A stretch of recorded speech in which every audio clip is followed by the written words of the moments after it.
Welcome to Law Days and Lattes, the podcast where we blend the world of law and business with a warm cup of information and common sense.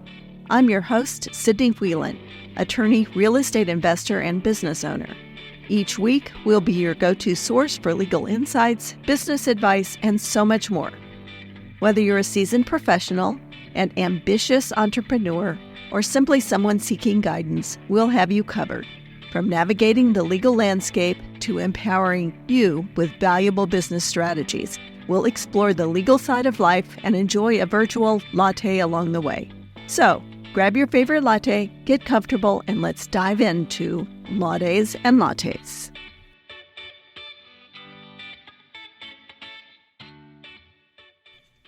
Welcome back to Law Days and Lattes.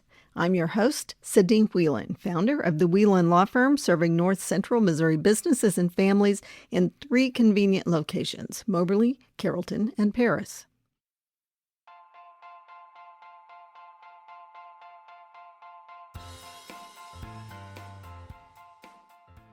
Let's talk about something that nobody wants to talk about: nursing homes, long-term care, Medicaid, and the possibility that at some point you or someone you love may need around-the-clock care that costs thousands of dollars every single month.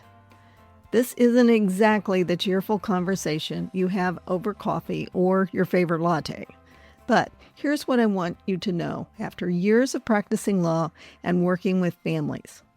Avoiding that conversation doesn't make the problem go away. It just means you may be forced to make expensive decisions in the middle of a crisis. So, today, I want to talk about preparing financially for nursing home care. And I'm talking to 2 different people today. I'm talking to the person who is planning for their own future, and I'm also talking to the son, daughter, spouse, or other family member who may suddenly find themselves asking, "Mom needs to go into the nursing home. How are we going to pay for this?" Because there's a tremendous difference between planning ahead and scrambling after the emergency has already happened. The first question: how will you pay for care? When people think about retirement planning, they often think about having enough money to travel. They think about their house being paid off, about Social Security and retirement accounts. They think about leaving something behind for their children. But one of the biggest financial questions of retirement is this: what happens if I need long-term care? Nursing home care can consume a lifetime of savings much faster than most people realize. And there are generally several sources families may use to pay for care: their own income and savings, long-term care insurance or other long-term care coverage, benefits that may be available through certain government programs, and, for people who qualify, Medicaid, called Missouri HealthNet here in Missouri. The important thing to understand is that Medicaid is not simply a matter of walking into a nursing home, filling out an application, and saying, "I can't afford this anymore." There are financial eligibility rules, and a lot of them. There are rules about income, there are rules about resources, there are rules about transferring assets, and timing matters. But the biggest mistake is waiting for the crisis. Imagine this scenario.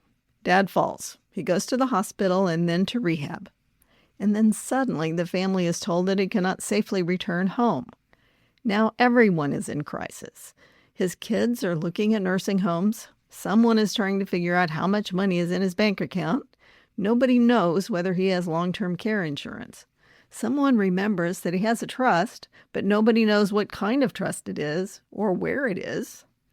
Another family member says, "Well, just put everything in the kids' names now." And then someone else says, "Well, I've heard Medicaid will take the house." This is when families become vulnerable to really bad advice. And let me say this very clearly. Do not start giving assets away, moving money around, or changing titles simply because someone told you that it's the quickest way to qualify for Medicaid. The rules surrounding transfers can be very complicated, and an improperly structured transfer can create a period of ineligibility for benefits or some other problems. There are legal and appropriate ways to use resources for the person's benefit while preparing for eligibility, but improper gifts or transfers can cause serious eligibility problems. It can completely disqualify the person for disability benefits for a period of time. This is why planning before the crisis is so valuable. Let's talk about the resource limit. For Missouri residents seeking MO HealthNet under aged, blind, and disabled rules, there is a limit on the amount of countable resources an applicant may have. The exact dollar amount can change over time, so before making any decisions, check the current Missouri rules. As of the most recently published figures I have reviewed for this episode, the available resource limit for a single individual was a little over $6,000. But, and this is very important, not every asset you own is necessarily counted in the same way.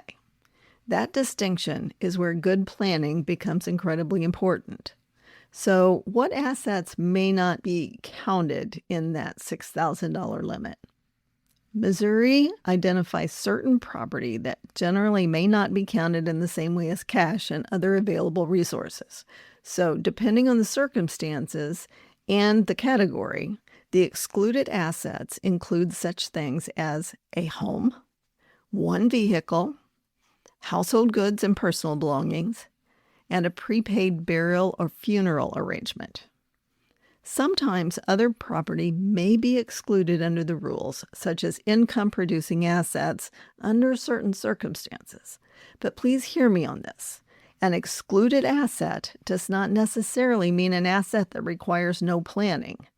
For example, just because a home may be excluded for eligibility purposes, it does not mean there are no questions about estate recovery, liens, what happens when the owner dies, or whether the home should be sold now, or how the property passes to the next generation.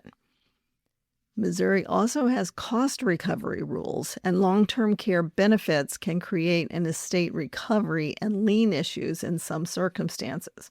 So when someone says, "Don't worry, Medicaid won't count the house," my response always is, but the house may only be one part of a bigger conversation. So let's talk about the difference between income and assets. Another area of confusion. You may have a person who technically owns relatively few countable assets, but receives income through Social Security, a pension, rental income, or some other form of income. That income may still have to be considered in determining what the person contributes toward the cost of their own care. In other words, qualifying for Medicaid does not necessarily mean that the person's income simply continues accumulating in a bank account while the government pays every expense. It doesn't work that way. The individual's income and the rules regarding their share of cost still matter. And in Missouri, there are also spend-down rules that may allow certain individuals whose income exceeds the regular limit to qualify after qualifying medical expenses are considered. This is one of the reasons I tell families, Medicaid planning is not just about getting your assets below a certain number.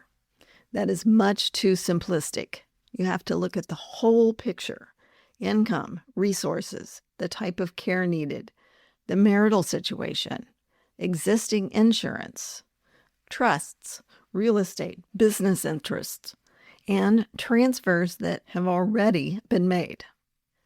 So what about income-producing property?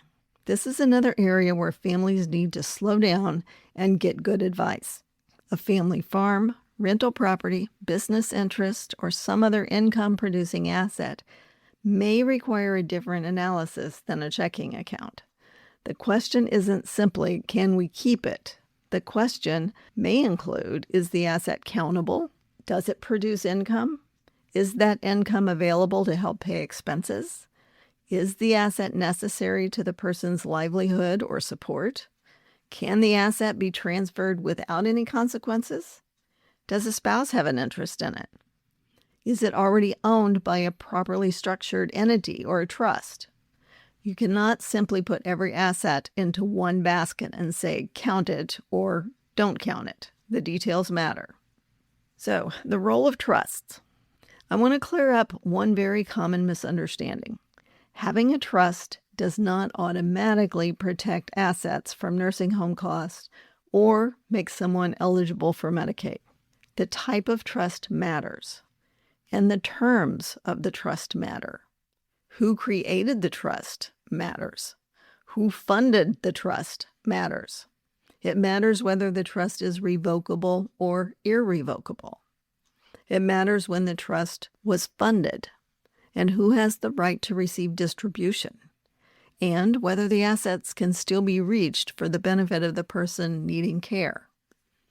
A revocable living trust can be a wonderful estate planning tool, and I use it frequently for a lot of my clients. It can help with probate avoidance. It can provide for management during incapacity. It can make administration easier for a successor trustee. But a revocable trust is not automatically an asset protection trust for Medicaid purposes. On the other hand, certain properly structured irrevocable trust may play a role in long-term care planning. The key word is properly. You do not download a trust form from the internet, sign it at the kitchen table, and assume you've solved a future Medicaid problem. There are timing issues that can be extremely important. This is planning that should be done with a lawyer who understands both estate planning and long-term care planning. Right now, there is a 5-year look-back period in Missouri for irrevocable trust. And if you need nursing home benefits within that 5-year period, you could be disqualified for Medicaid benefits for a period of time. This is certainly a risk you and your family and your situation should consider carefully before deciding on an irrevocable trust. Again, this illustrates why the question is not simply, how do I hide my money? That is not the right question at all. The better question is, how do we legally structure and use the resources that we have to provide the best possible care while protecting the family from making unnecessary and expensive mistakes?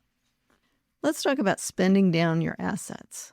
Now, what happens when someone actually has too many countable resources to qualify for Medicaid benefits? The answer is not to start writing checks to your kids and your grandkids. There may be legitimate ways to spend assets for the benefit of the person needing care. Depending on the circumstances, that might include paying legitimate expenses, paying debts, purchasing appropriate exempt items, like we talked about, making necessary repairs or improvements to the home, arranging for a prepaid funeral or burial plan, paying for care, or addressing other legitimate needs. But this is where documentation matters.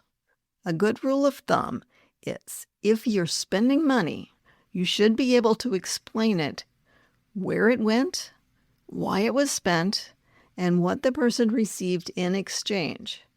And when you're dealing with significant assets, unusual transfers, gifts to family members, real estates, trust, or business interest, please get advice before you move the money. Don't make the transfer first and call the lawyer afterwards. By then, the lawyer may be trying to solve a problem that could have been avoided in the first place. Let's talk a little bit about long-term care insurance. The conversation we should have earlier rather than later. Now, let's back up to the person who is healthy today. The person listening to this podcast who is thinking, hopefully I never need a nursing home. And I hope you don't. But hope is not a financial plan. One of the things you may want to explore is long-term care coverage. The right coverage can potentially provide another source of funds for care and may give you more options about where and how you receive that care. But Long-term care insurance is not something to wait to investigate until you're already sick and need nursing home placement within the next month. Eligibility, cost, available benefits, and policy terms all matter. And the earlier you can purchase it, the less expensive the monthly or annual expenses will be. However, remember there is an argument that you may be paying these costs over a longer period of time. Remember, long-term care planning is bigger than just traditional nursing home insurance. Depending on your circumstances, there may be other insurance products or benefits worth discussing with a qualified insurance professional. One option may be a life insurance policy that allows you to take benefits early if you meet certain predetermined qualifying requirements. The key is to ask the questions while you still have choices. What should you do now? So let's make this practical. If you're planning for your own future, I would start here. First, find out what you own. Make a list of your bank accounts, investment accounts, retirement accounts, your life insurance policies, real estate, vehicles, business interest, farm interest, rental property, trust assets. Second, figure out what income you receive. That could be Social Security, pensions, annuities, rental income, business income, anything else that regularly comes in. Third, make a list of what you already have in place. Do you have long-term care insurance? Do you have a trust? Do you have a durable financial power of attorney and a healthcare power of attorney? Do your children know where those documents are? Fourth, understand how everything you own is titled, because sometimes the answer to a planning problem is already sitting in the title to an asset. And fifth, have the conversation before there is an emergency, not after mom is in the hospital, not after dad has already entered the nursing home, and not when the family is standing in a hallway asking, "What do we do now?" So now, if you're planning for a parent or a loved one, and I just want to say this, if you're the adult child listening to this podcast, please understand something.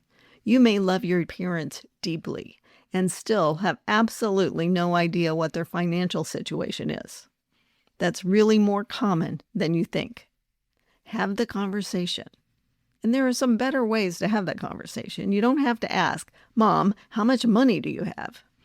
You might start with, "Mom, if something happened and you couldn't handle things yourself, where could I find your important documents?"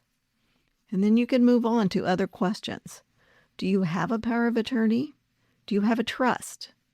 Do you have long-term care insurance? Do you have a financial advisor, an attorney, an insurance agent, a CPA that we could contact if something happens? And perhaps the most important question, what do you want? Do you want to stay in the home as long as possible? Would you prefer assisted living? Have you looked at nursing home facilities? Who do you trust to make decisions if you cannot? These are not just financial questions. They are family questions. So here's the bottom line. Long-term care planning is not about beating the system. It's not about hiding assets, and it's not about waiting until the last possible minute and hoping there is a magical legal document that will save everything. It's about understanding the rules, and it's about planning legally and honestly. It's about protecting the person who needs the care. And it's about protecting the family from unnecessary panic, conflict, and financial mistakes. And whether you're planning for your own future or sitting at the kitchen table trying to help an aging parent, start the conversation now, because the best time to make long-term care plan is when you still have time to make some thoughtful choices. I'm Sidney Whelan. Thank you for joining me for another episode of Law Days and Lattes. Remember, build it, protect it, and pass it on. And sometimes protecting what you've built means planning for the possibility that you may need it to take care of you first. If today's conversation made you think about your own family or someone else's, I'd love for you to subscribe to the podcast, leave a review, and share this episode with others who could learn along the way. Until then, I'll see you next time on Law Days and Lattes. Have a great week, my friends.